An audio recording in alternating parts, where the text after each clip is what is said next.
Phil Murphy here in the ESPN Esports studio, and we've got some discussing to do in the League of Legends Global Power Rankings. Upsets and ties and regional standings make for a very interesting split, including the most powerful region currently in China. Emily Rand woke up nice and early to let us know what's happening and why. Emily, at number 5, we have last week's number 1, RNG losing to Fun Plus Phoenix and Rogue Warriors. I guess they can only go so long without Uzi.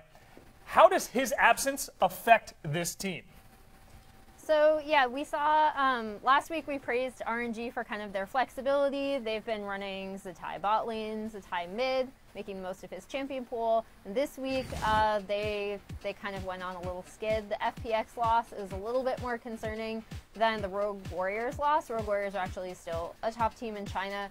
And this is going to become a recurring theme. We have a lot of teams at the top of Korea and China that are all just taking games off each other. So there's actually still a case for all of the teams in the top 5, or most of them anyway, to be at number 1.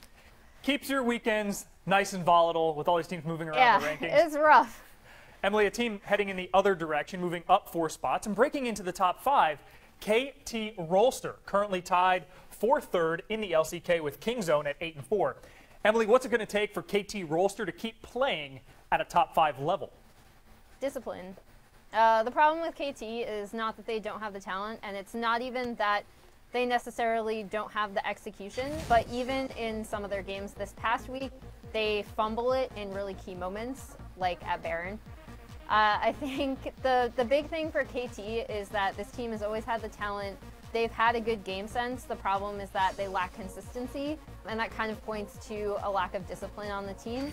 So hopefully they can stay consistent, because this team does a lot of really good things. A little bit of inconsistency with the team we have at number 3 as well.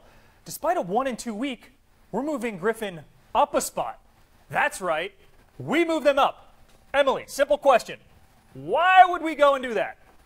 So EDG was actually supposed to be here until they lost to Bilibili Gaming last night.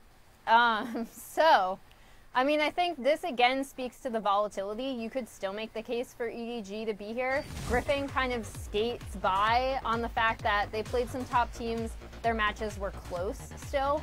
And it's kind of like how we were talking about EDG the week prior, right? Where they ended up moving up because of the volatility of teams around them. That's what's going on with Griffin this week. If they continue to struggle and we see some of the other teams in China, win this next week, then Griffin will move down. But there's a lot of volatility in 1 through 10. Emily, at number 2, moving up 3 spots, the reigning world champions, Gen G. This is a stubborn team. Rulers played a traditional marksman in 30 games in this meta. How has that helped Gen G? So Gen G, yeah, I mean, we've always praised them for kind of looking at this meta and presumably being like, well, we're not good at the bruiser bot, so we're just going to play what we know, which is standard ADCs for Ruler. We saw them running the Ezreal Tom Kench a lot in the beginning. Now we're seeing Ruler on like things like the Varus. And I mean, I really praise them for knowing what this team can do, and also they seem to have a really good handle of when they swap Ambition in for Haru. As soon as Haru kind of started struggling, they immediately brought Ambition back in, and that's worked out really well. So I think Gen G has a really good sense of what to do with their roster in this meta. And now for the new kings of the power rankings, but keeping it in the LPL, Invictus Gaming. Emily, how much of this is due to RNG's drop? And how much of it is the actual skill of IG? A lot of it has to do with the volatility. IG is still one of the best teams in the world. Like, I don't want to... They have issues, and they've had issues. It's the kind of similar issues that we've been talking about with them, where they really, really rely on like pushing lanes to kind of cover up some of Ning's inconsistencies, but their map pressure late might not be as good as other teams.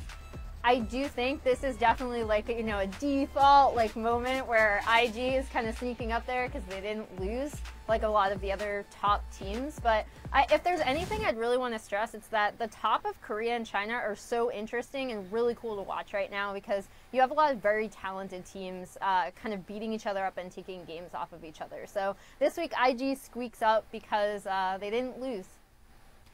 Emily Rand, far more IG and Gen G than RNG. Consistent and fantastic. Emily, thanks so much. And for more League of Legends coverage, keep it locked right here on ESPN.com/esports.